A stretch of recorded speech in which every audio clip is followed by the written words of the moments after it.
18న రైతుల అకౌంట్లలో 1,00,000 రుణమాఫీ నిధులు, పాస్బుక్ ఆధారంగానే రుణమాఫీ అన్న సర్కార్.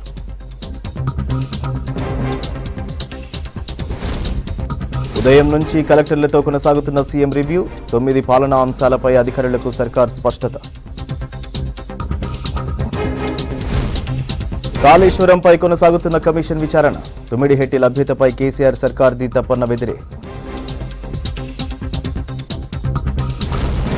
జిల్లాల్లో వర్షాలతో జోరందుకున్న సాగు పనులు, 2-3 రోజుల్లో పత్తి విత్తనాలు వేసుకోవాలన్న అధికారులు.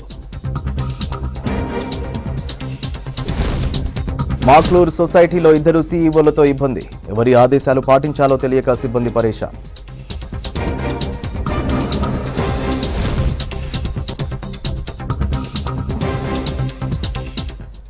రంగారెడ్డి జిల్లా సిద్ధాపూర్ భూముల ఆక్రమణల వ్యవహారం రైతుల పాలిట శాపంగా మారింది. Food processing unit, IT hub పేరుతో బీఆర్ఎస్ ప్రజాప్రతినిధులు పేద రైతుల నుంచి బలవంతంగా భూములు లాక్కొని కోట్లకు పడగలెత్తారు. రైతులకు దక్కాల్సిన పరిహారంలో కోతలు పెట్టి నొక్కేశారు. సిద్ధాపూర్ భూమాయ, నిరుపేద రైతుల ఆక్రందనపై V6 స్పెషల్ స్టోరీ.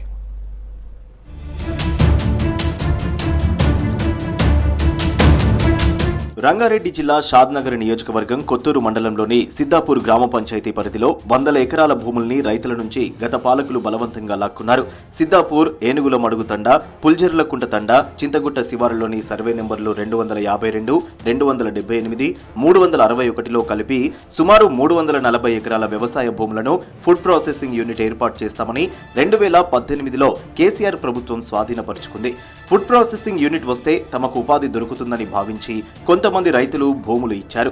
ఇదే అదునుగా భావించి ఇష్టమున్నా లేకపోయినా బలవంతంగా గత పాలకులు 100 ఎకరాలను ఆక్రమించుకున్నారు. కాంగ్రెస్ ప్రభుత్వం ఉన్నటువంటి హయాంలో మాజీ ప్రధానమంత్రి ఇందిరాగాంధీ గారు మా గ్రామ ప్రజలకు 352, 378, 361 సర్వే నంబర్లలో గవర్నమెంట్ ల్యాండ్ వాళ్లకు పట్టా భూములుగా ఇచ్చి, మీరు ఏం లేని వాళ్ళు కదా, బీద వాళ్ళు, మీరు సాగు చేసుకొని బతుకురని చెప్పేసి అప్పటి ప్రభుత్వం ఇచ్చింది. కుటుంబాలకు ఒక్కొక్కరికి 3 ఎకరాల ల్యాండ్ ఇస్తానంట అని వాగ్దానం చేసినటువంటి ముఖ్యమంత్రి గారు ఉన్న రైతు దగ్గర ఉన్నటువంటి ఎకర పొలం కూడా గుంజేసుకొని ఇవాళ మా రైతులను అందరినీ రోడ్డు పాలు చేసినటువంటి సందర్భము ఇప్పుడు మాకు కనిపిస్తున్నదండి.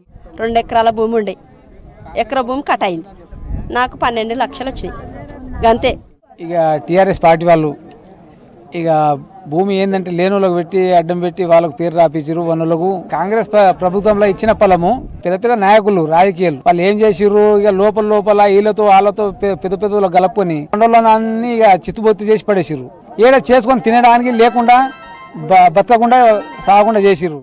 ఈ ప్రాంతంలో నివసిస్తున్న నిరుపేద ప్రజలకు 1970 దశకంలో అప్పటి ప్రభుత్వం భూములు ఇచ్చింది. ఒక్కొక్కరికి 2 ఎకరాల చొప్పున ప్రభుత్వ భూమి అందజేసింది. ఆయా భూముల్లో రైతులంతా వ్యవసాయం చేస్తూ జీవనం సాగిస్తున్నారు. 2018 వరకు ఆ భూముల్లో వ్యవసాయం చేస్తూ పోయారు. రాష్ట్ర రాజధాని శివారు భూములు కావడం, భూముల విలువ కోట్లల్లో ఉండటం వల్ల వాటిపై గత ప్రభుత్వ పెద్దల కన్నుపడింది. హఠాత్తుగా ఫుడ్ ప్రాసెసింగ్ యూనిట్ పేరుతో బీఆర్ఎస్ హయాంలో గత ప్రజాప్రతినిధులు కుట్ర పన్ని భూములను వశపరుచుకున్నారు. ప్రైవేటు మార్కెట్లో కోట్ల రూపాయలు ధర పలుకుతుంటే ఎకరాకు 10 లక్షల రూపాయలు పరిహారం ఇస్తామని నమ్మించి మోసగించారు. సుమారు 300 ఎకరాలు TSIIC పేరుతో స్వాధీనం చేసుకుని రైతుల పేరిట నష్టపరిహారాన్ని అప్పటి బీఆర్ఎస్ లీడర్లు తమ బినామీల అకౌంట్లకు దారి మళ్లించి కాజేశారు. ఎకరా ఉంటే అర్ధ ఎకరాకు పరిహారం ఇచ్చారు. 2018లో భూములు స్వాధీనం చేసుకుని 2022లో కొద్దిమంది రైతులకు పాక్షికంగా నష్టపరిహారం అందింది. 2 ఎకరాలు ఉంటే ఎకరాకు పరిహారం ఇచ్చారు. ఇలా వందలాది మంది రైతులను మోసగించారు. ఆడియో మేడం గారిని నేను అడగడం జరిగింది, మేడం ఇందులో కొంతమంది రైతులు సాగు చేసుకొని బతుకురు, మరి వాళ్ళకు కూడా కంపల్సేషన్ ఇస్తారా, అసైన్మెంట్ పట్టాలు ఉన్న వాళ్ళకి కంపల్సేషన్ ఇస్తారా అని అడిగితే, లేదు కంపల్సరీ అసైన్మెంట్ పట్టాలు ఎవరికైతే ఉన్నదో వాళ్ళకే కంపల్సేషన్ ఇస్తామని చెప్పి ఆడియో మేడం కూడా చెప్పింది. చెప్పినాక అధికారులు వాళ్ళ పని వాళ్ళు చేసుకుంటారు అంటారు. మేము ఎవరం కూడా గ్రామస్తులము, మేము మాజీ సర్పంచ్లం కానీ గ్రామంలో ఉన్న లీడర్స్ కానీ ఎవరు కూడా ఇన్వాల్వ్మెంట్ కాలేదు. కాకపోవడంతో దాన్ని అధికారులు కొంతమంది మా గ్రామంలో ఉన్న ఎక్స్-ఎంపీటీసీ వాళ్ళంతా కలిసి దీన్ని వాళ్ళ ఇష్టరాజ్యంగా నడిపించడం జరిగింది. లేనోలో కూడా వచ్చింది, మరి నాకెందుకు రాలేదు, మేము 4 ఎకరాల పొలం మీద ఉన్నాము, అసలు ఇది ఏం జరిగింది అని అడిగితే కూడా నీకు పొలం లేదు, నీకేం లేదు అని చెప్పేసి సర్పంచ్ నాకు 4-5 సార్లు చెప్పడం జరిగింది. అదేవిధంగా నేను మళ్ళీ కొత్తూరు మండల ఆఫీస్ చుట్టూ కూడా తిరిగినా, చాలాసార్లు తిరిగినా కూడా నాకే ఫలితం లేకుండా జరిగింది. వేరే వ్యక్తులకు ఇచ్చిండు ఆయన, మా ఊరి సర్పంచ్ గారు ఇచ్చిండు, మాకు రూపాయి ఇవ్వలేదు, ఇచ్చిన వాళ్ళకే ఇచ్చిండు. మాకు న్యాయం జరగలేదు, న్యాయం కావాలని మేము పోరాడుతున్నాం. మాకు న్యాయం కావాలి, మా భూమి మాకు కావాలి. ఎకరాకి 10 లక్షల రూపాయలు డిసైడ్ చేశారండి. ఇక్కడ కూర్చున్న ఏ ఒక్క రైతు కూడా మాకు 10 లక్షల రూపాయలు ఇస్తే మా భూమి మేము ఇస్తామని ఎవరు కూడా ఒప్పుకోలేదండి.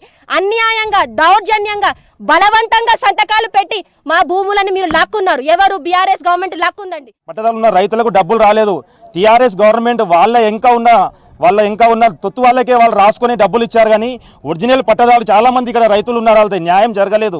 మేము కోరుకునేది ఒకటే, వెళ్తే ఒరిజినల్ ఎవరైతే పట్టదారు ఉన్నారో రీఎంక్వైరీ పెట్టండి. వెళ్తే మెయిన్ రీఎంక్వైరీ పెట్టేసి భూసేకరణ మొత్తం చేసి వెళ్తే ఒరిజినల్ పట్టదారులకు న్యాయం జరగాలి. భూములు కోల్పోయి జీవన ఉపాధి లేక సిద్ధాపూర్ రైతులు దీనస్థితిలో కాలం వెళ్లదీస్తున్నారు. భూసేకరణలో అడుగడుగునా మోసాలకు పాల్పడ్డారు.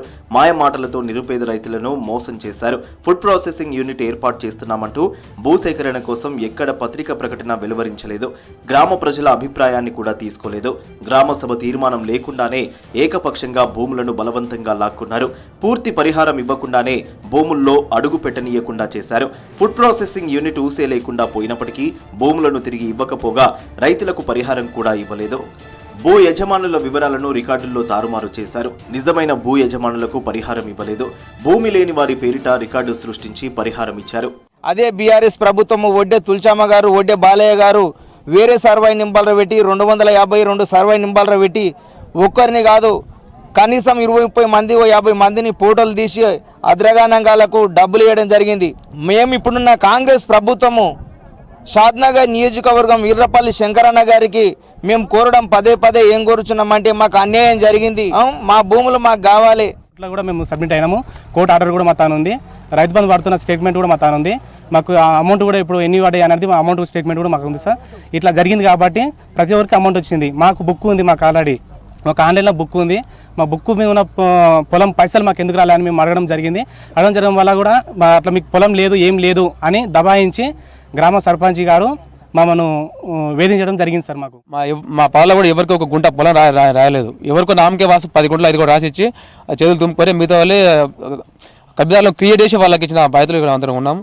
కాబట్టి దయచేసి మాకు అందరికీ న్యాయం చేసేందుకు మేము కోరుతున్నాం. రంగారెడ్డి జిల్లా కొత్తూరు మండల పరిధిలోని సిద్ధాపూర్ గ్రామ శివారులో గల అసైన్డ్ భూముల లెక్కలు తేల్చి సమగ్ర విచారణ జరపాలని కోరుతూ షాద్ నగర్ ఎమ్మెల్యే బీర్లపల్లి శంకర్ గత జనవరి 3వ తేదీన రెవెన్యూ మంత్రి పొంగులేటి శ్రీనివాస్ రెడ్డితో పాటు రెవెన్యూ కార్యదర్శి నవీన్ మిట్టల్ను పలుమార్లు కలిసి వినతి పత్రాలు అందజేశారు.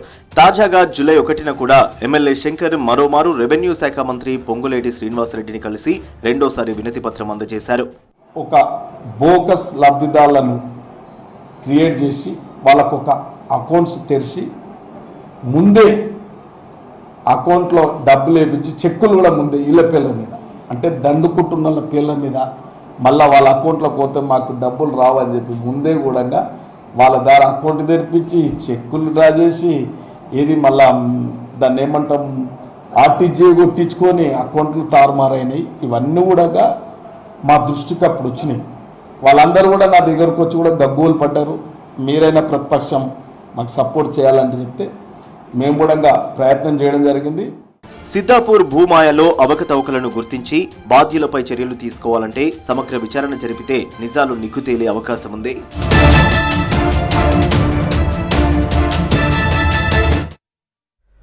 వేములవాడ శ్రీ రాజరాజేశ్వర స్వామి వారి ఆలయంలో ఉద్యోగుల బదిలీకి రంగం సిద్ధమైంది. 4 సంవత్సరాల సర్వీస్ పూర్తి చేసిన ఉద్యోగులను బదిలీపై పంపేందుకు రాష్ట్ర దేవాదాయ శాఖ ఉత్తర్వులు జారీ చేసింది. ఆలయంలో ఏళ్లుగా ఒకే చోట బదిలీలు లేక ఉన్న ఉద్యోగుల్లో గుబులు రేకెత్తిస్తున్నాయి.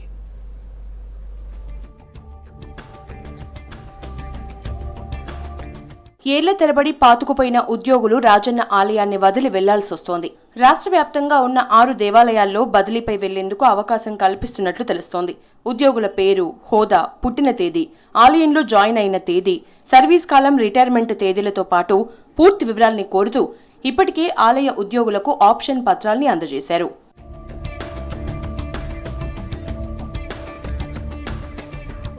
ఆలయ ఉద్యోగులు గత 2 రోజులుగా ఆప్షన్ పత్రాలతో తమ వివరాల్ని పూర్తి చేసి ఏ ఆలయానికి వెళ్తే బావుంటుంది అనే ఆలోచనలో పడ్డారు. రాజన్న ఆలయంలోని విధులు నిర్వహిస్తున్న ఉద్యోగుల వివరాల్ని పరిగణలోకి తీసుకుని ఆయా విభాగాల్లోని 40% ఉద్యోగుల్ని బదిలీపై ఇతర దేవాలయాలకు పంపించే ప్రక్రియ కొనసాగుతోంది. అయితే ఉద్యోగులు తాము ఆసక్తి చూపుతున్న 5 దేవాలయాల్లో ఆప్షన్లు పెట్టుకునే వెసులుబాటును కల్పించారు.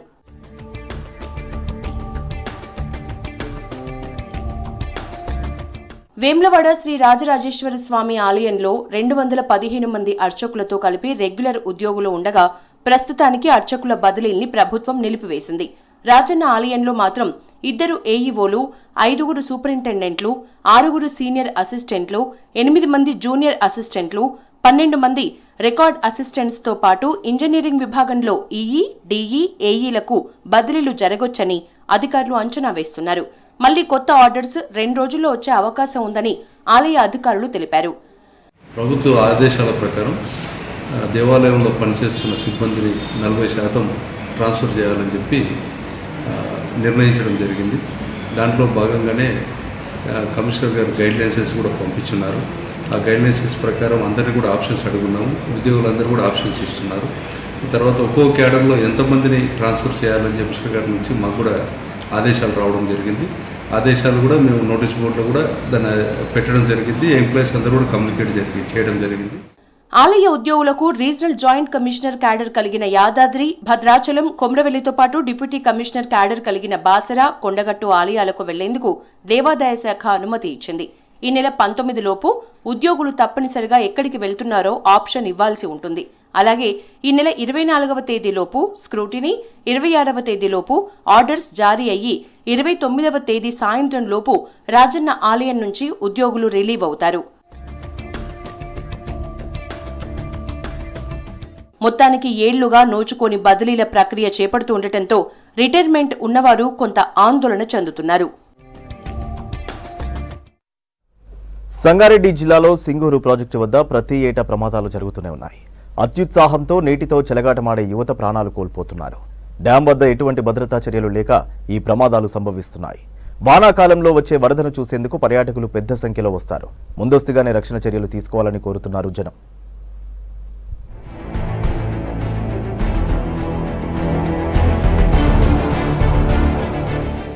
సంగారెడ్డి జిల్లాలోని సింగూరు డ్యాం హైదరాబాద్కు అతి సమీపంగా ఉండడంతో దీనిని చూసేందుకు పర్యాటకులు భారీగా వస్తుంటారు.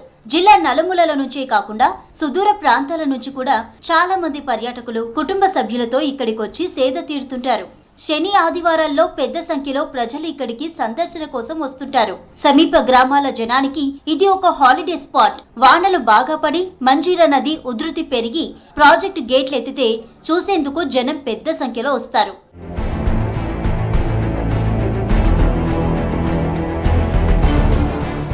ఇక్కడికి వచ్చే వారిలో కొంతమంది యువకులు మంజీరా నదిలో ఈత కోసం, చేపల వేట కోసం వెళ్లి తమ నిండు ప్రాణాలను పోగొట్టుకుంటున్న సంఘటనలు వింటూనే ఉన్నాం.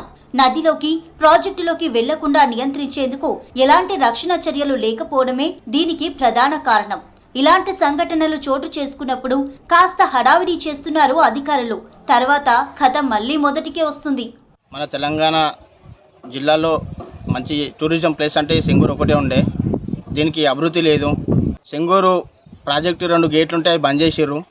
పైకి ఎక్కడానికి ఆప్షన్ లేదు మాకు. మీ ఫ్యామిలీ గిట్ట తీసుకొస్తే ఇక్కడ మాకు తిరగడానికి సేఫ్టీ లేదు. ఇక్కడ ప్రైవేట్ సెక్యూరిటీ కూడా లేదు.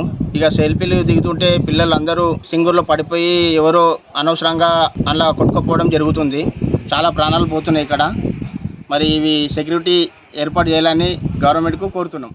జిల్లాల నుంచి హాలిడే చూసుకొని రావడం అనేది జరుగుతుంది. ఇక్కడ ప్రమాద హెచ్చరికలు లేకపోవడం వల్ల యువత కొంత ప్రమాదానికి గురయ్యి ఏడాది కాలంలో 5-6 మంది చొప్పున చనిపోవడం అనేది జరుగుతుంది.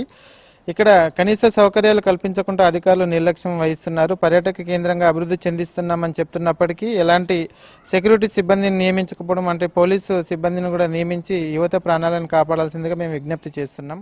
సంగారెడ్డి మండలం ఇస్మాయిల్ ఖాన్ పేట గ్రామానికి చెందిన అష్రఫ్, సంగారెడ్డి పట్టణానికి చెందిన అఫ్రోజ్ మే 26న మంజీరా డ్యాంలోకి ఈత కోసం వెళ్లి నీట మునిగి ప్రాణాలు పోగొట్టుకున్నారు. ఇద్దరి వయసు 16 సంవత్సరాలే. ఈ సంఘటనతో వారి కుటుంబాల్లో విషాద ఛాయలు అలుముకున్నాయి. ఇదే ఏడాదిలో మరో 2 నీట మునిగి మృతి చెందిన సంఘటనలు కూడా ఉన్నాయి. హైదరాబాద్కు చెందిన 25 ఏళ్ల మహమ్మద్ సోహెల్ గేట్లపై సెల్ఫీ దిగేందుకు వెళ్లి ప్రమాదవశాత్తు నీటి ప్రవాహంలో పడి కొట్టుకుపోయి చనిపోయాడు. ఇలా ప్రతి ఏటా ఎవరో ఒకరు సరదా కోసం వస్తూ ప్రాణాలు కోల్పోతుండటంతో వారి కుటుంబాల్లో తీవ్ర విషాదాన్ని నింపుతున్నాయి. వర్షాకాలంలో బయట ప్రాంతాల నుంచి టూరిస్టులు వచ్చేటువంటి ప్రాంతాలు ఇవి. ఎంతోమంది సందర్శకులు వస్తూ ఉంటారు. గతంలో అనేక రకాల ఘటనలు మనం చూసాము. ఎంతోమంది మంజీరాలో చనిపోవడం జరిగింది. సింగూరులో కూడా చనిపోవడం జరిగింది. కాబట్టి ప్రభుత్వ యంత్రాంగం, పోలీసు యంత్రాంగం అక్కడ ఒక కట్టుదిట్టమైనటువంటి ఏర్పాట్లు చేయాలని చెప్పి కోరుతా ఉన్నాం. అట్లాగే పర్యాటకుడు వస్తున్నప్పుడు అక్కడ ఏర్పాట్లు లేకపోవడం వల్ల చాలామంది చనిపోవడంతో, అక్కడ చెప్పేవారు లేకపోవడంతో ఆ స్నానాలు చేయడం కానీ, ఈతలు కొట్టడం కానీ, ఆ ఫ్యామిలీతో వచ్చేటువంటి వారు అక్కడ నీళ్ళలో దిగడం ద్వారా ప్రమాదాలు చాలా జరుగుతూ ఉన్నాయి. కొంతమంది యువకులు చేపలు పట్టడానికి వచ్చి కూడా ఇదే డ్యాంలో మృత్యువాత పడ్డ సంఘటనలు చాలా ఉన్నాయి. కేవలం మత్స్యకారులకు మాత్రమే ఇక్కడ చేపలు పట్టడానికి అనుమతి ఉంటుంది. కానీ బయట నుంచి వచ్చే వారిని ఆపి నియంత్రించేందుకు సరైన సిబ్బంది లేకపోవడంతో వరుస ప్రమాదాలు చోటు చేసుకుంటున్నాయి. ప్రతి ఏటా ఇలా యువకులు మృత్యువాత పడుతున్నా డ్యాం పరిసర ప్రాంతాల్లో ఎలాంటి రక్షణ చర్యలు చేపట్టలేదు. వీకెండ్ కోసం టూరిజం ప్లేస్ కు ఫ్యామిలీతో వస్తాం. ఇక్కడ ఫ్యామిలీకి ఆడుకోవడం పాడుకోవడం సరిగ్గా లేదు. తగిన టూరిజం వచ్చిన నుంచి కూడా ఇక్కడ సరహద్దులేమి బాధ్యతలు కరెక్ట్ గా లేవు. పైన సింగు డ్యాం వెళ్ళడానికి కూడా అక్కడ అలాట్మెంట్ లేదు. మాకు తగిన చర్యలు తీసుకోవాల్సింది. ప్రయాణం జరుగుతుంది పబ్లిక్ కూడా. ఇక్కడ సెల్ఫీలు కానీ, ఇక్కడ నది దగ్గర కానీ అక్కడ మెట్లు కట్టాల్సిందిగా కోరుతున్నాము. కాలం కాబట్టి ప్రమాదాలు జరగక ముందే తగిన చర్యలు తీసుకోవాల్సిందిగా మేము కోరుతున్నాము. రానున్నది వానాకాలం. పర్యాటకులు భారీగా పెరిగే అవకాశం ఉండడంతో ఇంకా ఇలాంటి ఘటనలు ఎన్ని చూడాలో అని ఆందోళన వ్యక్తం చేస్తున్నారు స్థానికులు. రాష్ట్రంలో ఇవాళ రేపు కొన్ని జిల్లాల్లో భారీ వర్షాలు కురుస్తాయని హెచ్చరికలు జారీ చేసింది వాతావరణ శాఖ. ఎల్లుండి నుంచి రాష్ట్రంలో ఉత్తర, ఈశాన్య జిల్లాల్లో అక్కడక్కడ భారీ నుంచి అతి భారీ వర్షాలు కురిసే ఛాన్స్ ఉందన్నారు. ఉరుములు మెరుపులతో పాటు గంటకు 30 నుండి 40 కిలోమీటర్ల వేగంతో తేలికపాటి నుండి మోస్తరు వర్షాలు కురిసే ఛాన్స్ ఉందంటున్నారు వాతావరణ శాఖ అధికారులు. ప్రస్తుతానికి అల్పపీడనం అనేది దక్షిణ ఒడిశా నుంచి ఛత్తీస్గఢ్, విదర్భ మీదుగా కొనసాగుతుంది. దీని యొక్క ప్రభావం మరో 2 రోజులు కూడా ఉండే అవకాశం ఉంది. ముఖ్యంగా తెలంగాణ రాష్ట్రం మీదుగా చూసుకున్నట్లయితే మనకు ఉత్తర ఈశాన్య తెలంగాణల మీద దీని ప్రభావం ఎక్కువగా ఉండే అవకాశం ఉంది. నిజామాబాద్, ఆదిలాబాద్, అలాగే మంచిర్యాల, ఆసిఫాబాద్, జయశంకర్, భూపాలపల్లి, ములుగు ఈ పరిసర ప్రాంతాల్లో మనకి ఈ 2 రోజులు కూడా కొద్దిగా అక్కడక్కడ భారీ వర్షపాతం ఉండే అవకాశం అయితే కనిపిస్తుంది. మళ్ళీ మనకి 18, 19 తేదీన ఒక ఉపరితల ఆవర్తనంతో పాటుగా పశ్చిమ మధ్య బంగాళాఖాతంలో అల్పపీడనం ఏర్పడే అవకాశం అయితే కనిపిస్తుంది. దీని ప్రభావం వల్ల 18 సాయంత్రం నుంచి కూడా మనకి ఉత్తర ఈశాన్య తెలంగాణ జిల్లాల్లోని చాలా చోట్ల మనకి భారీ వర్షపాతం నమోదే అవకాశం ఉంది. అలాగే అక్కడక్కడ భారీ వర్షపాతం కూడా నమోదే అవకాశం అయితే కనిపిస్తుంది. మనం నిన్న చూసుకున్నట్లయితే మనకి నిజామాబాద్, కరీంనగర్, అలాగే జనగాం, అలాగే దక్షిణ తెలంగాణ జిల్లాలైన నారాయణపేట, జోగులాంబ, గద్వాల్, అదేవిధంగా మహబూబ్ నగర్ జిల్లాల్లోని భారీ వర్షపాతం నమోదవడం జరిగింది. అత్యధికంగా మనకి కరీంనగర్, నిజామాబాద్లోని 13 సెంటీమీటర్ల కంటే నమోదవడం అయితే జరిగింది. నిన్న ఆదిలాబాద్, ఆసిఫాబాద్ జిల్లాల్లో కూడా మోస్తరు నుంచి భారీ వర్షపాతం నమోదవడం అయితే జరిగింది. అలాగే మంచిర్యాల, నిర్మల్ ఈ ఈశాన్య కొన్ని తెలంగాణ జిల్లాల్లోని అక్కడక్కడ మనకి మోస్తరు వర్షపాతం కూడా నమోదవడం అయితే జరిగింది.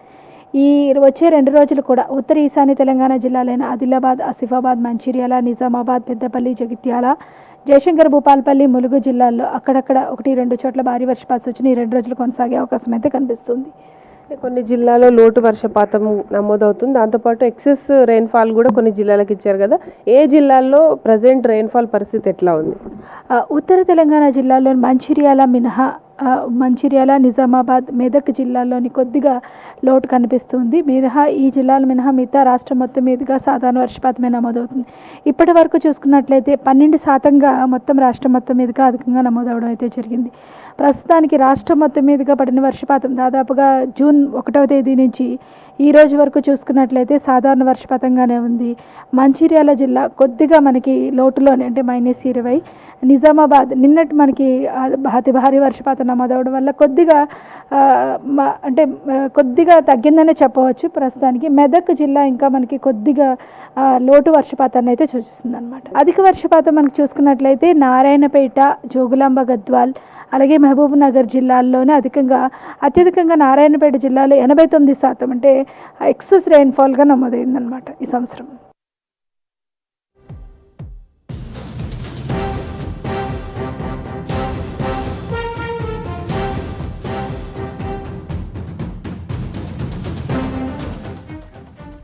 రుణమాఫీపై చిట్చాట్లో వ్యవసాయ శాఖ మంత్రి తుమ్మల కీలక వ్యాఖ్యలు చేశారు. 18న 11 లక్షల రైతు కుటుంబాలకు ఒకేసారి రుణమాఫీ చేస్తామన్నారు. బంగారం కుదవపెట్టి క్రాఫ్ట్ లోన్లు తీసుకున్న వాళ్లకు కూడా పాస్బుక్ ఉంటే రుణమాఫీ చేస్తామని స్పష్టం చేశారు. రుణమాఫీకి మేమేం కొత్త నిబంధనలు తీసుకురాలేదని, కేసీఆర్ సర్కారు నిబంధనలే అమలు చేస్తున్నామన్నారు. పాస్బుక్ ఆధారంగానే రుణమాఫీ చేస్తామని మరోసారి స్పష్టం చేశారు మంత్రి తుమ్మల.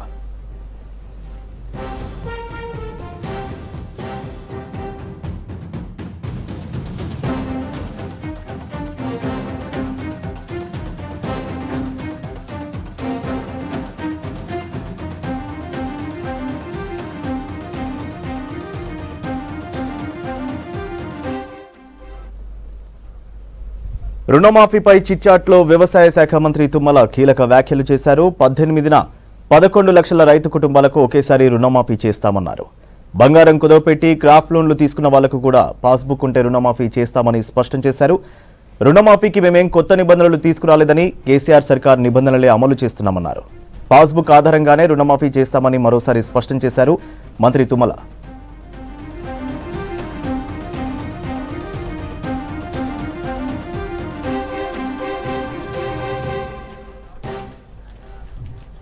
డీటెయిల్స్ సత్యం అందిస్తారు. సత్యం, తుమ్మల చిట్చాట్కు సంబంధించి డీటెయిల్స్ ఏంటి? రాష్ట్ర ప్రభుత్వం రైతు రుణమాఫీ విషయంలో ప్రతిపక్షాలు చేస్తున్న ఆరోపణపై క్లారిటీ ఇచ్చింది. ఇక రైతు రుణమాఫీ విషయంలో రేషన్ కార్డు తప్పనిసరి కాదు, కేవలం కుటుంబాన్ని నిర్ధారించడానికి మాత్రమే రేషన్ కార్డు వాడతామనే అంశాన్ని రాష్ట్ర ప్రభుత్వం క్లారిటీ ఇచ్చింది. ఇక శాఖ మంత్రి అంటే వ్యవసాయ శాఖ మంత్రి తుమ్మల నాగేశ్వరరావు చిట్చాట్లో, మీడియా చిట్చాట్లో ఈ నెల 18న లోపు 1,00,000 రుణమాఫీ ఉన్న రైతులందరికీ కూడా ఆ రోజు సాయంత్రం వరకు 1,00,000 రుణమాఫీని వారి ఖాతాలో జమ చేశారు. దాదాపు 6,000 కోట్లు దాదాపు రైతుల ఖాతాల్లోకి ఈ నెల 18 లోపు వెళ్తుందంటూ కూడా ఆయన స్పష్టం చేశారు. మరో 10 రోజుల్లో మిగతా రైతు రుణమాఫీకి సంబంధించి 2 లక్షల లోపు ఉన్న వారికి దాదాపు అంటే 28 లోపు లేదంటే జూలై చివరి 31 వరకు 31 లోపే కాంగ్రెస్ ప్రభుత్వం హామీ ఇచ్చినట్టుగా రైతు రుణమాఫీ 2 లక్షల రైతు రుణమాఫీని అమలు చేస్తామని మంత్రి తుమ్మల నాగేశ్వరరావు చెప్పారు. అయితే గతంలో పార్లమెంట్ ఎన్నికల సందర్భంగా ముఖ్యమంత్రి రేవంత్ రెడ్డి రైతులకు ఇచ్చిన హామీ ప్రకారం ఆగస్టు 15 లోపే రైతు రుణమాఫీని అమలు చేస్తామని హామీ ఇచ్చారు. అయితే ఆగస్టు 15 కంటే ముందు అంటే ఆగస్టు నెల ప్రారంభం కాకముందే జూలై చివరి 31 తేదీ వరకే దాదాపుగా రైతు రుణమాఫీని మొత్తం రైతుల ఖాతాల్లో వేస్తామని మంత్రి తుమ్మల నాగేశ్వరరావు స్పష్టం చేశారు. 18వ తేదీన 1,00,000 రుణమాఫీని ఉన్న రైతుల ఖాతాల్లో జమ చేస్తే మిగతా ఎవరైతే బాకీ ఉన్నారో అంటే మిగతా ఎవరైతే పెండింగ్ ఉన్న రైతు ఖాతాలకు సంబంధించి 2 లక్షల లోపు ఉన్న వారికి మరో 10 రోజులు అంటే దాదాపు జూలై 31 తేదీ వరకు కూడా రైతు రుణమాఫీని అమలు చేయడానికి రాష్ట్ర ప్రభుత్వం చాలా ప్రతిష్టాత్మకంగా తీసుకుంది. ఆగస్టు 15 లోపు అనుకునే రోజుల కంటే ముందుగానే తాము అమలు చేస్తామని హామీ ఇచ్చాం. దాని ప్రకారమే తాము అమలు చేస్తామని చెప్పారు. అంటే రైతు దాదాపు 60 లక్షల ఖాతాల్లో కేవలం 6 లక్షల మంది మాత్రమే ఒక రేషన్ కార్డు లేని రైతులు ఉన్నట్టుగా గుర్తించారు. అదే రాష్ట్ర వ్యాప్తంగా దాదాపు 60 లక్షల మంది రైతులు 2 లక్షల లోపు రుణం తీసుకున్నట్టుగా రాష్ట్ర ప్రభుత్వం గుర్తించింది. దాంట్లో కేవలం 6 లక్షల మంది రైతులకు మాత్రమే రేషన్ కార్డు లేనట్టుగా గుర్తించారు. కానీ అయినా రేషన్ కార్డు తప్పనిసరి కాదు, కేవలం పట్టా పాస్బుక్ చూపిస్తే రైతు రుణమాఫీ రాష్ట్ర ప్రభుత్వం అమలు చేస్తుంది. కేవలం ఒక కుటుంబాన్ని గుర్తించడం, ఆ కుటుంబంలో ఎంతమంది తీసుకున్నారు రుణం అని గుర్తించడానికి మాత్రమే రేషన్ కార్డుని తీసుకున్నాం. అయితే ఆ కుటుంబంలో ఎంతమంది తీసుకున్నా ఆ కుటుంబం కేంద్రంగా 2 లక్షల రుణమాఫీని చేయడానికి రాష్ట్ర ప్రభుత్వం నిర్ణయం తీసుకుందంటూ వ్యవసాయ శాఖ మంత్రి తుమ్మల నాగేశ్వరరావు స్పష్టం చేశారు. దాంతోపాటు గత ప్రభుత్వం 1,00,000 రుణమాఫీని అమలు చేయడానికే బీఆర్ఎస్ ప్రభుత్వం 10 ఏళ్ళ అధికారంలో ఉంది. 1,00,000 రుణమాఫీని అమలు చేయడానికే 10 ఏళ్ళు రైతులు ఎదురు చూడాల్సిన పరిస్థితి వచ్చింది. ఒకవేళ గత ప్రభుత్వం రుణమాఫీ చేస్తే కేవలం రైతు తీసుకున్న రుణానికి వడ్డీకి మాత్రమే సరిపోయాయి. ఆ అంశంపై రైతులు అనేక ఇబ్బందులు పడ్డారు. ఆ సందర్భంగా ఎన్నికల సందర్భంగా కూడా రైతులు గత ప్రభుత్వాన్ని ప్రశ్నించినా అప్పుడు అధికారంలో ఉన్న మంత్రులు ఎవరు స్పందించలేదు. నాడు ముఖ్యమంత్రిగా ఉన్న కేసీఆర్ కూడా ఆ అంశంపై స్పందించకుండా రైతుల గోసను వారు చూశారు. కానీ ఇప్పుడు కాంగ్రెస్ ప్రభుత్వం రైతు పక్షపాతిగా పనిచేస్తుంది. ఎన్నికల సమయంలో ఇచ్చిన హామీని కేవలం 7 నెలలు అధికారంలోకి వచ్చే 7 నెలలనే రైతు రుణమాఫీని గతంలో వైఎస్ ప్రభుత్వం ఏ విధంగా అయితే అమలు చేసిందో ఇప్పుడు మరోసారి ప్రజాప్రభుత్వం అమలు చేయడానికి సిద్ధమవుతున్నట్టు కూడా ఆయన స్పష్టం చేశారు. ఇక రుణాలు తీసుకున్న 38 లక్షల మంది కుటుంబాలు రుణం తీసుకుంటుంది ఈ కాంగ్రెస్ ప్రభుత్వం. ఎందుకంటే దాదాపు ఈ 1,00,000 రుణమాఫీ 1,18 తేదీలోపు 18వ తేదీలో పడే 1,00,000 రుణం సంబంధించిన వాటిలో దాదాపు 38 లక్షల మంది కుటుంబాల్లో ఈ 1,00,000 రుణం ఉన్న రైతులుగా గుర్తించారు. వారికి ఈ నెల 18తో మాఫీ అవుతుందని చెప్పారు. ఇక ఉద్యోగస్తులు లేదా ఇన్కమ్ ట్యాక్స్ పేయర్స్ కుటుంబం రుణమాఫీకి సంబంధించిన ప్రభుత్వ ఉద్యోగులు అదేవిధంగా ఇన్కమ్ ట్యాక్స్ పేయర్స్ సంబంధించిన అంశంపై కూడా మంత్రి క్లారిటీ ఇచ్చారు. ఎవరైతే ఉద్యోగులు ఉంటారో ప్రభుత్వ ఉద్యోగం చేస్తున్నవారు అదేవిధంగా ఇన్కమ్ ట్యాక్స్ కట్టే వారికి ఈ రుణమాఫీ వర్తించని అంశాన్ని కూడా మంత్రి క్లారిటీ ఇచ్చారు. ఇక 2 లక్షల రుణం తీసుకున్న ప్రతి రైతుకి ఈ రుణమాఫీ అమలవుతుంది. ప్రతిపక్షాలు ఆరోపిస్తున్నట్టుగా లేదంటే రైతుల్లో గందరగోళం సృష్టించే విధంగా ఆరోపణలు చేస్తున్న ప్రతిపక్ష పార్టీలకు కూడా రాష్ట్ర ప్రభుత్వం క్లారిటీ ఇచ్చింది. ఎక్కడ రేషన్ కార్డు అనేది తప్పనిసరి కాదు, కేవలం ఒక కుటుంబాన్ని గుర్తించడానికి మాత్రమే ఈ రేషన్ కార్డుని ఈరోజు రైతు రుణమాఫీ ఇచ్చిన నిబంధనలు ప్రకటన చేసింది. కానీ తప్పనిసరిగా రేషన్ కార్డు అనేది నిబంధన కాదు. కేవలం పట్టా పాస్బుక్ చూపిస్తే 2 లక్షల రుణము మాఫీ అవుతుంది. దాదాపు 68 లక్షల మంది రైతు కుటుంబాలకు ఈ రుణమాఫీ అమలవుతుందనే అంశాన్ని మంత్రి తుమ్మల నాగేశ్వరరావు చిట్చాట్ సందర్భంగా క్లారిటీ ఇచ్చారు. విపక్షాలు కావాలని రాజకీయం చేస్తున్నాయి. గత ప్రభుత్వంలో 10 ఏళ్ళు అధికారంలో ఉన్న బీఆర్ఎస్ పార్టీ రైతు రుణమాఫీని అమలు చేస్తా అని చెప్పి 10 ఏళ్ళు కూడా రైతు రుణమాఫీ అమలు చేయలేదు. 10 ఏళ్లలో కేవలం వాళ్ళు చేసిన రుణమాఫీ రైతుల వడ్డీకే సరిపోయింది తప్ప రైతు రుణమాఫీ పూర్తిగా చేయలేకపోయింది. కావాలని ఇప్పుడు రైతు రుణమాఫీని చిత్తశుద్ధితో చేస్తున్న కాంగ్రెస్ ప్రభుత్వంపై బీఆర్ఎస్ రాజకీయ ఆరోపణలు చేస్తుంది. తెలంగాణ ప్రజలు రైతులు ఎవరు నమ్మరని రాష్ట్ర ప్రభుత్వం ఒక క్లారిటీ ఇచ్చిందని చెప్పొచ్చు. వరంగల్ ఉమ్మడి జిల్లాలోని అనేక ప్రాంతాల్లో వర్షాలు కురుస్తుండటంతో రైతులు మళ్లీ వ్యవసాయ పనుల్లో బిజీగా మారారు. ఈ ఏడాది ముందుగా వర్షాలు వస్తాయని అంచనా వేసినా ఆశించిన స్థాయిలో వర్షాలు పడలేదు. నిన్నటి నుంచి వర్షం పడుతుండటంతో వరి నాట్లు వేసుకునేందుకు సిద్ధమవుతున్నారు రైతులు. వరి నాట్లు వేసుకోవడానికి ఎప్పటి వరకు పూర్తి చేసుకోవాలి, పత్తి విత్తనాలు ఇప్పటికీ వేయని వాళ్ళు ఏ పంట సాగు చేసుకోవాలి, మిర్చి, మొక్కజొన్న, కంది లాంటి పంటల సాగుకు తీసుకోవాల్సిన జాగ్రత్తలపై Warangal regional agriculture research centre associate director doctor ఉమారెడ్డితో Krishnamohan face to face. Warangal ఉమ్మడి జిల్లా వ్యాప్తంగా కూడా ఓ మోస్తరు నుంచి మంచి వర్షాలు కురుస్తున్నాయి. మరో 4-5 రోజుల పాటు కూడా వాతావరణ శాఖ మంచి వర్షాలు కురిసే అవకాశం ఉన్నది అంచనాలు వేస్తుంది. ఈ నేపథ్యంలో వరి నాట్లకు సంబంధించి కూడా మళ్ళీ జోరందుకుంటున్నాయి. తర్వాత మిగతా పంటలకు సంబంధించినటువంటి పనులు కూడా జరుగుతున్నాయి. అయితే ఈసారి సీజన్ ఎట్లా ఉండబోతుంది, ఈ వర్షాలకు సంబంధించినటువంటిది ప్రభావం ఎట్లా ఉండబోతుంది, ఏ సీజన్ వరకు వర్షాలు పడితే పంటలను కాపాడుకోవచ్చు, ఇవన్నీ కూడా తెలుసుకునే ప్రయత్నిద్దాం. మనతోటి శాస్త్రవేత్తలను వార్తలు కూడా మాట్లాడదాం. సార్, వరంగల్ జిల్లాకు సంబంధించి స్పెసిఫిక్గా వరంగల్ జిల్లా తర్వాత ఏఆర్ఎస్ అగ్రికల్చర్ రీసెర్చ్ సెంటర్ పరిధిలో ఉన్నటువంటి 11 జిల్లాల పరిధిలో కావచ్చు, ఎట్లా ఉంది ఈసారి ఈ వానాకాలం పంటకు సంబంధించిన సీజన్?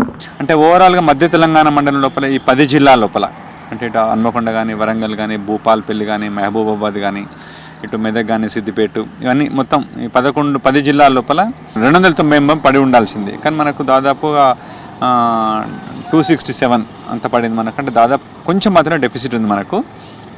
అంటే ఓవరాల్గా వర్షం చాలా పెద్ద వర్షాలు కురవకపోయినప్పటికీ అంటే మామూలుగా నార్లు పోసుకోవడానికి, విత్తనాలు వేసుకోవడానికి కావలసినంత వర్షం కురిసింది మనకు. అందుచేత చాలామంది రైతు సోదరులు ఇటు వరి సాగు విషయంలో కానీ, అటు పత్తి విషయంలో కానీ అందరూ కూడా చేసుకోవాల్సినటువంటి పనులన్నీ కూడా చేసుకున్నారు చాలామంది. సార్, వరికి సంబంధించి అంటే వరి సీజన్ అంటే నాట్లు వేసుకోవడానికి ఇప్పటివరకు చాలామంది నార్లు పోసుకున్నారు. ఒకవేళ నార్లు పోసుకోకపోయినా ఇప్పుడు ఉన్నటువంటి నార్లు ఎప్పటివరకు పోసుకోవడానికి అవకాశం ఉంటుంది? ఈ నాట్లకు సంబంధించినటువంటి డెడ్ లైన్ ఏమైనా ఉంటుందా ఈ సీజన్కి? ఇప్పటివరకైతే ఎక్కడ కూడా చెరువులు, కుంటలు నిండలేదు బాగా. కాకపోతే మంచి వర్షాలు పడ్డాయి కాబట్టి నార్లు పోసుకున్నారు. ఇంకా కూడా పోసుకోవాలనుకున్నటువంటి రైతాంగానికి జూలై 15 వరకు అంటే దాదాపు ఇవాటి వరకు ఇంకొక 2-3 రోజుల తర్వాత కూడా మధ్యకాలిక రకాలు అంటే 135 రోజుల పంట కాలాన్ని కలిగినటువంటి ఏ రకాన్నైనా సరే పోసుకోవచ్చు. ముఖ్యంగా తెలంగాణ లోపల చాలా పాపులర్ అయినటువంటి తెలంగాణ సోనా అంటే RNR 15048 అనేటువంటి ఒక సన్న రకాన్ని చాలామంది రైతులు ఇష్టపడతారు. అది పోసుకోవడానికి ఇది సరైనటువంటి సమయం కాబట్టి ఇప్పుడు కూడా నారు పోసుకోవచ్చు. సో కాబట్టి ఇంకా వరికి సంబంధించి చాలా సమయం ఉన్నది. నారులో పోసిన వాళ్ళు కూడా ముదిరిపోతున్నటువంటి అవసరం లేదు మనకు. ఎందుకంటే దాదాపు దీర్ఘకాలిక రకాలను మాత్రమే పోసి ఉంటారు ఎక్కువ మంది. జనరల్గా 40 రోజుల వరకు ఉండేటువంటి నారును పెట్టినా కూడా, ఈవెన్ 60 రోజుల నారు పెట్టినా సరే పెద్ద ఇబ్బంది లేకుండా అంటే తగినటువంటి యాజమాన్య పద్ధతులు అంటే కొంచెం దగ్గరగా పెట్టడం, కొంచెం ఒత్తుగా పెట్టడం, నాటు పెట్టేటప్పుడే కొంచెం యూరియా మోతాదును పెంచి వేసుకోవడం, ఇట్లాంటి చర్యలు చేపట్టినట్లయితే 25 రోజుల నారు పెడితే ఎంత దిగుబడి వస్తుందో ఈవెన్ 60 రోజుల నారు పెట్టినా కూడా అంత దిగుబడి వస్తుంది. కాబట్టి నారు పోసిన వాళ్ళు ఆందోళన చెందాల్సిన అవసరం లేదు. వెదర్ ఇప్పుడు ఎట్లా ఉంది సార్? అంటే ఈ 3-4 రోజులేమో భారీ వర్షాలు పడతాయి అంటున్నారు, ఆ తర్వాత కూడా 19 తర్వాత కూడా మళ్ళీ అల్పపీడన ద్రోణి ఉండే అవకాశం ఉంది, వర్షాలు పడతాయి అనేది కూడా వెదర్ ఇప్పుడు. ఈ అన్ని వెదర్ ఇప్పుడు చూస్తే ఇప్పుడు నార్లు పోసుకున్న తర్వాత ఈ వర్షాలు కనుక ఆ విధంగానే పడితే వరి పంటకు సంబంధించి ఎట్లా ఉండబోతుంది? మనకు వాతావరణ శాఖ వారు అందిస్తున్నటువంటి సమాచారం మేరకు ఈ సంవత్సరం కురవాల్సినటువంటి వర్షపాతం తప్పనిసరిగా కురుస్తుందని, ఏమాత్రం కూడా ఇబ్బంది లేకుండా ఉండేటువంటి పరిస్థితులు ఉంటాయని అనేది తెలుస్తూ ఉంది మనకు. ఇప్పుడు 1-2 రోజుల్లో కూడా కొంచెం వర్షాలు ఎక్కువగా పడేటువంటి అవకాశం ఉంది. సో కాబట్టి మనం కూడా ఎదురు చూస్తూ ఉన్నాం. తప్పనిసరిగా ఈ సంవత్సరం కూడా అంటే ఇటు ఆటోమేటిక్ వెదర్ స్టేషన్స్ ద్వారా మనకు మన మధ్య తెలంగాణ మండలంలో ఉన్నటువంటి కృషి విజ్ఞాన కేంద్రాల దగ్గర ఉన్నటువంటి ఆటోమేటిక్ వెదర్ స్టేషన్స్ వాటి ద్వారా కానీ హైదరాబాద్లో ఉన్నటువంటి వాతావరణ శాఖ ద్వారా కానీ మనకు తెలుస్తున్న సమాచారం మేరకు తప్పనిసరిగా ఈ 2-3 రోజుల లోపల ఒక మంచి వర్షాలు పడి రైతులందరూ కూడా అన్ని పంటలకు అనుకూలంగా ఉండేటువంటి అవకాశమే ఉంది మనకు. సార్ అంటే ఉత్తర తెలంగాణలో చూస్తే ఎక్కువగా వరి తర్వాత పత్తికి సంబంధించిన సాగు చేస్తారు. పత్తికి సంబంధించి కూడా దాదాపు చాలామంది జూన్లోనే విత్తనాలు పెట్టేసుకున్నారు. వాటి స్టేజ్ ఎట్లా ఉంది? అంటే పత్తికి సంబంధించినటువంటి సాగుకు సంబంధించి తర్వాత వాటికి సంబంధించిన చీడపీడ సంబంధించిన ఒక కొత్త రకం వైరస్ ఏదో వస్తుంది అది అని కొన్ని చోట్ల నుంచి ఆందోళన చేస్తున్నారని చెప్తారు. అసలు ఎలాంటి వైరస్ పత్తికి సోకింది, తర్వాత వాళ్ళు ఎట్లాంటి సస్యరక్షణ చర్యలు తీసుకోవాలి, పత్తికి సంబంధించినటువంటి సాగు ప్రోగ్రెస్ ఎట్లా ఉంది? దాదాపు తెలంగాణ రాష్ట్రం మొత్తం లోపల పోయిన సంవత్సరం 45 లక్షల ఎకరాలు ఉంటే ఈ సంవత్సరం ఒక 55 లక్షల వరకు ఉంటుందనేటువంటి ఆలోచన. సో ఎక్కడ కూడా విస్తీర్ణం పెద్దగా తగ్గే అవకాశం లేదు. కొన్ని జిల్లాలు మాత్రం ఇంకా కొందరు విత్తనాలు వేసుకుంటున్నారు. మేబీ ఒక 20% వరకు ఇంకా సోయింగ్ జరగకపోయి ఉండొచ్చు. అయితే వేసుకున్నటువంటి క్రాపు ఆయా ప్రాంతాలను బట్టి, నేల రకాలను బట్టి దాదాపు 2 ఆకుల నుంచి కూడా అక్కడక్కడ పూతకొచ్చినటువంటి క్రాప్ కూడా ఉంది. చాలామంది అంతర్కృషి చేసుకుంటూ ఉన్నారు. ముఖ్యంగా వర్షాలు భారీగా పడకపోవడం చేత కలుపు కూడా రైతులు సకాలం లోపల చేసుకోవడం చేత కలుపు సమస్య కూడా లేదు. కాకపోతే వర్షాలు చాలా పెద్దగా పడకపోవడం చేత ఎరువులు అక్కడక్కడ వేయకుండా ఉన్నారు. ఎరువులు వేయకపోయిన ప్రాంతాల లోపల కొంచెం పెరుగుదల కొంచెం తక్కువగా ఉంది. అలాంటి రైతులకు మనం పదే చెప్తా ఉన్నాం, వర్షం కొరకు ఎదురు చూసి ఎరువులు వేసే లోపల ఈ ఫోలియార్ స్ప్రేస్ నీళ్ళల్లో కరిగేటువంటి యూరియాను కానివ్వండి, ఈ 3-19 కానివ్వండి, 13-35 కానివ్వండి, ఇలాంటి వాటిని కొట్టినట్లయితే మీకు పెరుగుదల ఏమాత్రం తగ్గకుండా ఉంటుందని చెప్తా ఉన్నాం. అయితే కొంచెం పొడి వాతావరణం అప్పుడప్పుడు ఈ వర్షాలు లేని సమయంలో ఉండడం చేత అక్కడక్కడ రసం పీల్చే పురుగులు, ముఖ్యంగా పచ్చదోమ ఆశించి నట్టు తెలుస్తుంది. అది కూడా మనకు పరిమితి లోపలనే ఉంది మనకు. ఎందుకంటే ఈ మధ్య తెలంగాణ మండలంలో ఉన్నటువంటి 3 ఏరువాక కేంద్రాలు, 3 కృషి విజ్ఞాన కేంద్రాలు ఉన్నటువంటి శాస్త్రవేత్తలు అనునిత్యం రైతుల పొలాలు తిరుగుతూ ఉన్నారు. వాళ్ళందరూ చెప్తున్నటువంటి సమాచారం మేరకు ఎక్కడ కూడా ఈ పత్తి లోపల ఎలాంటి చీడపీడలు కూడా పరిమితికి మించి ఆశించినట్టుగానే పంట నష్టపోతున్నట్టు తెలియలేదు మనకు. కాబట్టి రైతులు ఆందోళన చెందాల్సిన అవసరం లేదు. ఎక్కడైనా సరే కొంచెం రసం పీల్చే పురుగులు ఉన్నట్లయితే, తామర పురుగులు కానీ, పచ్చదోమ కానీ ఇట్లాంటివి ఉన్నట్లయితే ఈ ఎసిఫేట్ లాంటి కానీ లేకపోతే ఫిప్రోనిల్ లాంటి కానీ తొలి దశ లోపల కొంచెం తక్కువ మోతాదు లోపల కనుక పిచికారీ చేసుకున్నట్లయితే, దానికి కొంత ఫంగిసైడ్ కలిపి పిచికారీ చేసుకున్నట్లయితే ఏం మాత్రం ప్రాబ్లం ఉండదు. కానీ చాలా ప్రాంతాల లోపల పత్తి విత్తనాలు వేసుకున్నారు.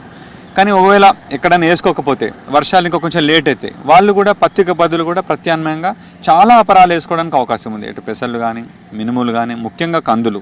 అంటే మధ్య తెలంగాణ మండలం లోపల పత్తికి ప్రత్యామ్నాయంగా ఇటు ఆదాయంలో కానీ, అటు మనకు భూసారాన్ని పెంచడంలో కానీ అనేక రకాలుగా విత్తన లభ్యత కూడా ఏమాత్రం కొరత లేకుండా, రైతులకు పెట్టుబడి కూడా పెద్దగా ఎక్కువ కాకుండా ఉండేటువంటి మరో అద్భుతమైనటువంటి పంట కందిని మనం ఈ నెల చివరి దానికి వేసుకోవచ్చు మనం.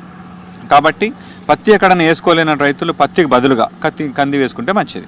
సార్ అంటే మిగతా చూస్తే మిర్చికి సంబంధించిన నార్లు కానీ, లేదా సేమ్ టైంలో మొక్కజొన్న లాంటి పంటలు కానీ, లేదా మీరు చెప్పిన కందులు మిగతా పంటలు కానీ మొత్తంగా ఈసారి ఎట్లా ఉన్నాయి, ఈ పంటలకు సంబంధించినటువంటి బ్రీఫ్గా చెప్తారు. గత 2-3 సంవత్సరాల కానించి ఏంటంటే ఈ బ్లాక్ థ్రిప్స్ అనేటువంటి ఒక ఇబ్బంది ఉండడం చేత అటువైపు ఆ కారణం చేత చాలా ప్రాంతాల లోపల కొంత రైతులు నష్టపోయిన మాట వాస్తవం. దాని పెట్టుబడి కూడా చాలా ఎక్కువ పెడతా ఉన్నారు. ముఖ్యంగా బయో లాంటి మందులు అంటే బ్లాక్ థ్రిప్స్ని కంట్రోల్ చేయడం కొరకు లేదా మరి ఇతర కారణాల కొరకు బాగా ఖర్చు పెట్టడం చేత పెట్టుబడి వ్యయం పెరిగి బాగా దిగుబడులు ఆశించిన మేరకు లేకపోవడం చేత కొంత రైతులు నష్టపోయిన మాట వాస్తవం. దాంట్లో భాగంగానే ఈ సంవత్సరం అక్కడక్కడ మిర్చి విస్తీర్ణం అంటే మిరప కింద సాగు విస్తీర్ణం చాలా పెద్ద మొత్తంలో తగ్గుతున్నట్టుగా అని మనకు తెలుస్తూ ఉంది. దాని స్థానం లోపల కొన్ని ప్రాంతాల లోపల కందులు వేస్తూ ఉన్నారు, కొన్ని ప్రాంతాల లోపల పత్తి వేసిండ్రు, కొన్ని ప్రాంతాల లోపల మొక్కజొన్న వేస్తూ ఉన్నారు. అంటే మిర్చి చాలా తగ్గుతుందని కాదు, కొంచెం తగ్గుముఖం అయితే పట్టింది ఉన్న విస్తీర్ణం కంటే. ఇప్పుడు మిర్చి ఎవరైతే వేయాలనుకుంటారో వాళ్ళందరూ కూడా దాదాపు ఆగస్టు లోపల నార్లు పోసుకుంటారు, కొందరు ఇప్పుడు కూడా పోసుకుంటారు.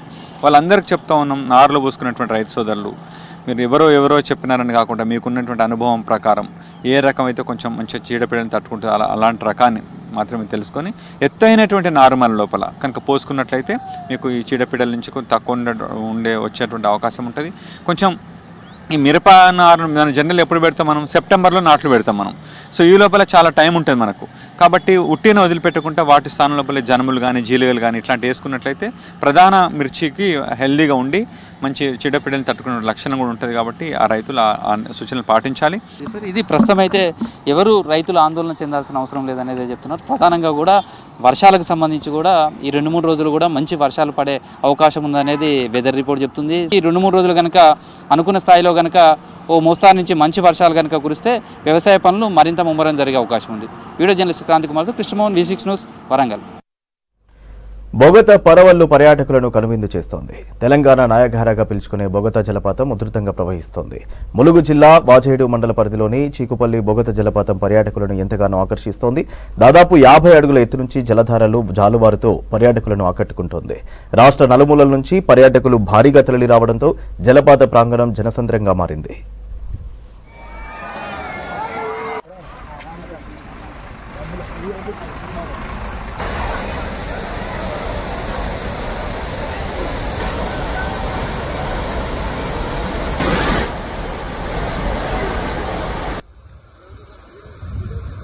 నల్గొండ జిల్లాలో వివిధ ప్రాంతాలకు చెందిన పలువురికి సీఎంఆర్ఎఫ్ ద్వారా ఆర్థిక సాయం అందజేశారు నకరేకల్ ఎమ్మెల్యే వేముల వీరేశం. నకరేకల్ క్యాంప్ కార్యాలయంలో 22,84,000 రూపాయల చెక్కులను లబ్ధిదారులకు పంపిణీ చేశారు.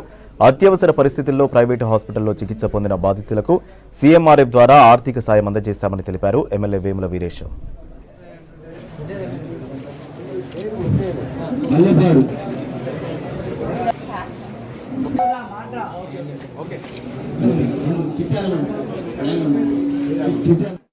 జగిత్యాల జిల్లాలోని కొండగట్టు అంజనను దర్శించుకుని మొక్కులు తీర్చుకుంది మలావత్ పూర్ణ.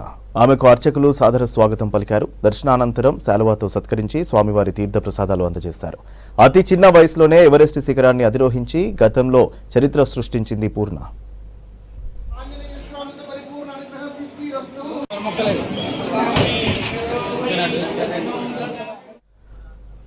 అంజన్న స్వామిని దర్శించుకోవడం చాలా సంతోషంగా ఉందన్నారు మలావత్ పూర్ణ. భవిష్యత్తులో తనలాగా ఎందరినో పర్వతారోహణలు చేసేలా యువతను తయారు చేస్తానన్నారు పూర్ణ. మలావత్ పూర్ణ అతి చిన్న వయసులో ఎవరెస్ట్ శిఖరాన్ని అధిరోహించిన అమ్మాయినే.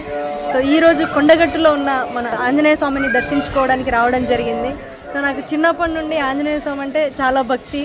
సో అదే భాగంగా నేను ఈరోజు ఆంజనేయ స్వామిని దర్శించుకొని ఆయన ఆశీర్వాదం ఎప్పటికీ నా మీద ఉండాలని దర్శించుకోవడం జరిగింది. నా ఫ్యూచర్లో కూడా నేను నాలాంటి ఇంకో 1000 మంది అమ్మాయిలను అబ్బాయిలను ఎవరైనా యూత్ ఎవరైతే ఉన్నారో వాళ్ళని తయారు చేయాలనేది నా లక్ష్యం. సూర్యాపేట జిల్లా పెన్పహాడ్ మండలం దోసపాడులోని మహాత్మా జ్యోతిబా పూలే రెసిడెన్షియల్ పాఠశాల విద్యార్థిని అకాల మరణం పట్ల దిగ్భ్రాంతిని వ్యక్తం చేశారు మంత్రి పొన్నం ప్రభాకర్. సరస్వతి మృతి పట్ల సంతాపం వ్యక్తం చేశారు. వారి కుటుంబానికి ప్రగాఢ సానుభూతి తెలిపారు. సరస్వతి మృతికి గల కారణాలపై విచారణ జరపాలని గురుకుల సెక్రటరీ సైదులను ఆదేశించారు. మంత్రి కోమటిరెడ్డి వెంకటరెడ్డి సరస్వతి కుటుంబానికి తక్షణ సాయంగా 2 లక్షల ఆర్థిక సహాయాన్ని ప్రకటించారు. వారి ఇంట్లో ఒకరికి ఉద్యోగం కల్పిస్తామని హామీ ఇచ్చారు పొన్నం ప్రభాకర్.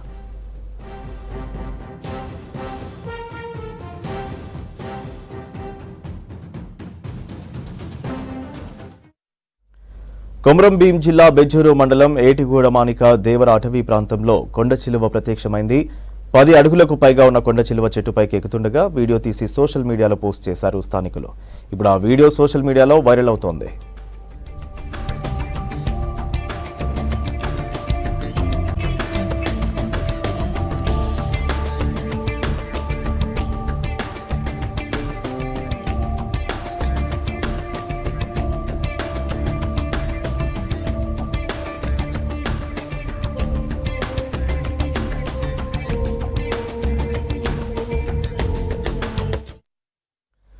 జగిత్యాల జిల్లా వెల్గటూరు మండలం పైడిపల్లి గ్రామంలో అగ్ని ప్రమాదం జరిగింది. సత్యయ్య అనే వ్యక్తి ఇంట్లో షార్ట్ సర్క్యూట్తో ఫ్రిడ్జ్ బ్లాస్ట్ అయింది.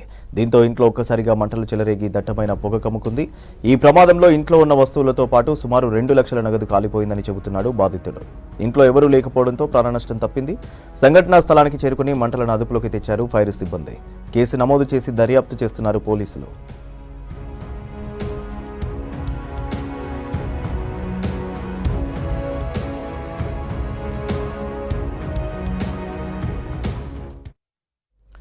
సైబర్ నేరగాళ్లు రోజురోజుకు రెచ్చిపోతున్నారు. సామాన్యులతో పాటు బడా వ్యాపారులు, ఉద్యోగులే టార్గెట్గా నయా మోసాలకు పాల్పడుతున్నారు. సంగారెడ్డి జిల్లా అమీన్పూర్ పోలీస్ స్టేషన్ పరిధిలో వేర్వేరు ప్రాంతాల్లో 16 లక్షల మోసానికి పాల్పడ్డారు. ఓ సాఫ్ట్వేర్ ఉద్యోగి దగ్గర ఆన్లైన్ ట్రేడింగ్ పెట్టుబడి పేరిట 14 లక్షలు, రూపవతి కౌంటీకి చెందిన ప్రైవేటు ఉద్యోగి నుంచి 1,30,000, సాయి భగవాన్ కాలనీకి చెందిన మరో వ్యక్తి దగ్గర ఆన్లైన్ జాబ్ పేరిట 40,000 దోచుకున్నారు. ఒకే రోజు అమీన్పూర్ పోలీస్ స్టేషన్లో 3 సైబర్ క్రైమ్ కేసులు నమోదయ్యాయి.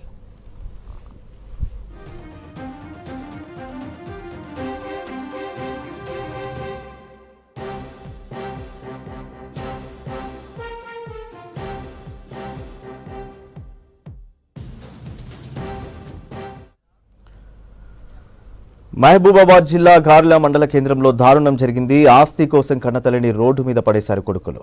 3 ఎకరాల పొలం స్వాధీనం చేసుకున్నారు. ఇల్లును కూల్చివేసి నిలువ నీడ లేకుండా చేశారు. 3 కొడుకులపై పోలీసులకు ఫిర్యాదు చేసింది తల్లి గాడేపల్లి నర్సమ్మ. తనకు న్యాయం చేయాలని కోరింది.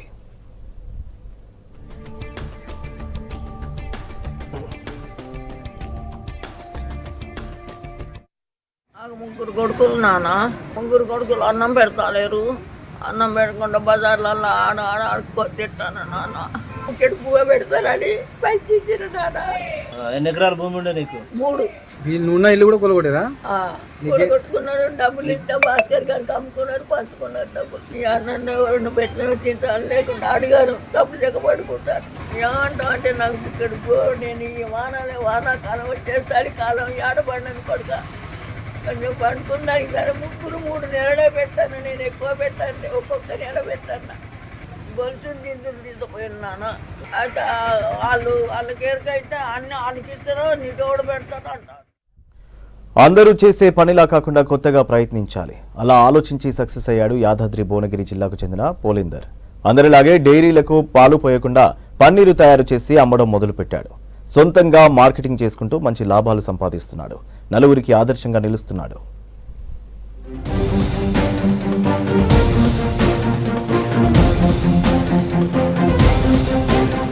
కష్టపడే గుణం ఉంటే పాడి పరిశ్రమ ద్వారా మంచి లాభాలు పొందవచ్చు. అయితే కష్టపడి పాలు పిండి పాల కేంద్రానికి తీసుకెళ్తే ఫ్యాట్ రావడం లేదని, పాలు పల్చగా ఉన్నాయని సాకులు చెప్తూ తక్కువ డబ్బులు చెల్లిస్తున్నారు డైరీ యాజమాన్యాలు. చేసేదేమీ లేక ఇచ్చినంతే తీసుకుని పాలు పోస్తున్నారు. యాదాద్రి భువనగిరి జిల్లా కొలనుపాకకు చెందిన దర్శనం పోలేందర్ మాత్రం కొత్తగా ఆలోచించాడు. రైతుల నుంచి పాలను సేకరించి తానే పన్నీర్ తయారు చేసి అమ్ముతున్నాడు. డైరీ యాజమాన్యాల మీద ఆధారపడకుండా తనే స్వయంగా మార్కెటింగ్ చేస్తూ మంచి లాభాలు పొందుతున్నాడు.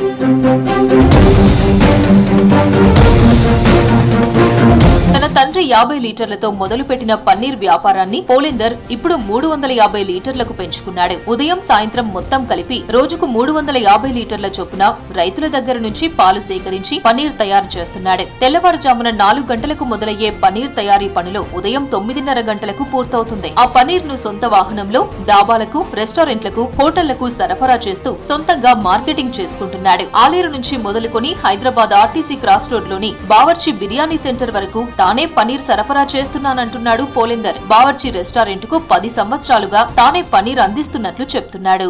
గత 10 సంవత్సరాల నుండి మా నాన్నగారు ఈ వ్యాపారం ప్రారంభించినారు.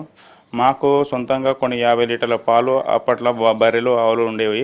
మా చుట్టుపక్కల రైతులు కొంతమంది రైతులు పాలు తీసుకొని 10 కిలోల పన్నీర్ నుంచి స్టార్ట్ చేసి ఈరోజు 55 నుంచి 56 కిలోలు అట్లా పన్నీర్ తయారు చేసి మార్కెటింగ్ చేసుకోగలుగుతున్నాను. నేను మా పన్నీర్ తయారు చేసి ఇక్కడ చుట్టుపక్కల దాబాలని, బార్లు, రెస్టారెంట్లు ఉన్నాయి కదా, అక్కడక్కడ వాళ్ళు ఆర్డర్ ప్రకారంగా మాకు ఆర్డర్ ఇస్తారు. వాళ్ళకు మేము పన్నీర్ సప్లై చేస్తాము. పోలేందర్ డైరీ ఫామ్ నుంచి 50 లీటర్ల పాలు వస్తాయి. మిగతా 300 లీటర్లు రైతుల నుంచి సేకరిస్తున్నాడు. రైతులకు ఫ్యాట్ తో సంబంధం లేకుండా ధర కట్టిస్తున్నాడు. మిగతా వారితో పోల్చితే పోలేందర్ దగ్గర మంచి రేటు లభిస్తుండటంతో రైతులు ఆయన దగ్గరే పాలు పోసేందుకు ఇష్టపడుతున్నారు. బహిరంగ మార్కెట్లో ఇచ్చే రేటు కంటే ఎక్కువ ఇస్తూనే ఆలస్యంగా వచ్చినా పాలు తీసుకుంటాడంటున్నారు రైతులు.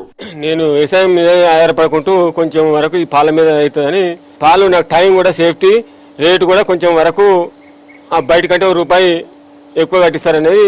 మేము పొద్దున అది 7:30కే రావాలనే లేదు, ఒక గంట లేట్ అయినా కానీ పన్నీరు కాబట్టి వీళ్ళు లేటు చేస్తారు కాబట్టి టైం రేటు కూడా ₹1 మాకు సేఫ్టీ ఉంటుందని ఇక్కడ పాలు పోస్తున్నాం. అటు పోలేందర్ ఉపాధి పొందడంతో పాటు మరికొంతమందికి పని కల్పిస్తున్నాడు. తన పన్నీర్ తయారీ సెంటర్లో పనిచేసే వారికి మంచి జీతం ఇస్తున్నాడు. తక్కువ పని గంటలు, మంచి జీతం, సొంత ఊరిలో పని కావడంతో ఆయన దగ్గర పనిచేసే వాళ్ళు సంతోషం వ్యక్తం చేస్తున్నారు. ఇక్కడ పని చేయడంతో పాటు వేరే పని చేసుకునే వెసులుబాటు ఉందంటున్నారు ఇక్కడి వర్కర్లు. మేము పొద్దున 6:30కి వస్తాము, ఇక్కడ 9 వరకు పనిచేస్తాం. పన్నీర్ వల్ల మాకు సాలరీ వస్తుంది. మేము మళ్ళీ 10 వరకు పని అయిపోతుంది, మళ్ళీ వేరే పనికి వెళ్తాం. పన్నీరు పాలు కాగబెట్టి 95 degrees కాగబెట్టినాక అవిటి తోడి వెనిగర్ వేసి ఇరగొట్టి లాక్లో పోసి దాన్ని ముద్ద కట్టి సిటీకి తీసుకెళ్లవలసి. మొత్తంగా అందరిలా కాకుండా కొత్త ఆలోచనతో ముందుకు సాగుతున్న పోలేందర్ ను అందరూ అభినందిస్తున్నారు. తను ఉపాధి పొందడమే కాకుండా మరికొంతమందికి ఉపాధి అందించడం గొప్ప విషయం అంటున్నారు.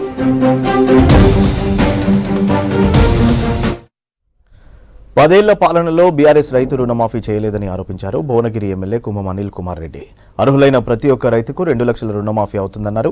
రైతు రుణమాఫీపై ప్రతిపక్ష పార్టీ తప్పుడు ప్రచారం మానుకోవాలని హెచ్చరించారు. అన్నదాతలు రుణమాఫీపై ఆందోళన చెందాల్సిన అవసరం లేదన్నారు కుమ్మం అనిల్. రైతు రుణమాఫీ 2 లక్షల రూపాయలు ఏకకాలంలో చేసే కార్యక్రమం మళ్ళా అదే కాంగ్రెస్ ప్రభుత్వం ఈరోజు మళ్ళా చేసింది. చాలా సంతోషంగా ఉంది. రైతులకు మరి ఏకకాలంలో అది కూడా అంతకుముందు ఏ ప్రభుత్వం 1 లక్ష కంటే ఎక్కువ, ఈరోజు 2 లక్షల రుణమాఫీ చేస్తున్నందుకు చాలా సంతోషంగా ఉన్నదని ఈ సందర్భంగా చెప్తా ఉన్నాం. ఈ సందర్భంగా ఒక్కటి చెప్పదలుచుకున్నాం. ఈ ఒక మంచి కార్యక్రమం చేస్తున్నప్పుడు అపోజిషన్ వాళ్ళకేం పని పాట లేకుండా అంటే దీని మీద బురద జల్లే కార్యక్రమం చేస్తున్నాం. అంటే ఇష్టం వచ్చినట్టు దాని మీద అర్థాలు తీసి వీళ్ళకి ఇస్తారు, కొందరికి వస్తుంది, రేషన్ కార్డు అని, అదని ఇదని అనేక మాటలు చెప్పే కార్యక్రమం చేస్తున్నారు. రైతులను ఇబ్బంది పెడుతూ కన్ఫ్యూజ్ చేస్తున్నారు. రైతులకు ఒకటే మాట మేము చెప్తున్నాం. ఈరోజు కాంగ్రెస్ ప్రభుత్వం రేవంత్ రెడ్డి గారు ముఖ్యమంత్రి గారు రైతుల రుణమాఫీ 2 లక్షల రూపాయలు ఉంటుందని చెప్తున్నారు. దానికి విధి విధానాలు కూడా వచ్చింది. ఎప్పుడైనా ఒక స్కీమ్ అనేది పెట్టినప్పుడు కొన్ని విధి విధానాలు అనేది మాట్లాడతారు, ఆ విధి విధానాలు చెప్తారు. అంటే ఏదో విధి విధానాలు ఉండాలి. లేనప్పుడు ఎవరు అప్లై చేస్తున్నారు, ఎట్లా చేస్తున్నారు అనేది కొంత అనుమానాస్పదంగా ఉంటుంది. కాబట్టి సో కొన్ని విధి విధానాలు పెడతారు. ఆ విధి విధానాలు పెట్టినప్పుడు ఎవరికైనా ఏదైనా ఇబ్బందులు ఉన్నప్పుడు ఆ ఇబ్బందులకు దానికి తగిన పరిష్కారం ఉంటుంది. ఈ ప్రభుత్వము ప్రతి రైతుకు ఒక కుటుంబంలో ఆ కుటుంబానికి వాళ్ళకు సంబంధించి రైతు రుణమాఫీ 2 లక్షల రూపాయల రుణమాఫీ ఖచ్చితంగా అమలు చేస్తుంది. ఇందులో ఏ మాత్రం సందేహం లేదు. పార్టీ ఫిరాయింపులపై మాట్లాడే నైతిక అర్హత బీఆర్ఎస్ నేతలకు లేదన్నారు కాంగ్రెస్ నేత అద్దంకి దయాకర్. బీఆర్ఎస్ అధికారంలో ఉన్నప్పుడు టీడీపీ ఎమ్మెల్యేలను సీఎల్పీని విలీనం చేసుకుందని మండిపడ్డారు. ఎమ్మెల్యేలు పార్టీ మారడంపై బీఆర్ఎస్ నాయకులు ఆత్మ పరిశీలన చేసుకోవాలన్నారు. రాష్ట్రంలో అమలు చేస్తున్న సంక్షేమ పథకాలను చూసి ఎమ్మెల్యేలు కాంగ్రెస్లో చేరుతున్నారని చెప్పారు అద్దంకి దయాకర్.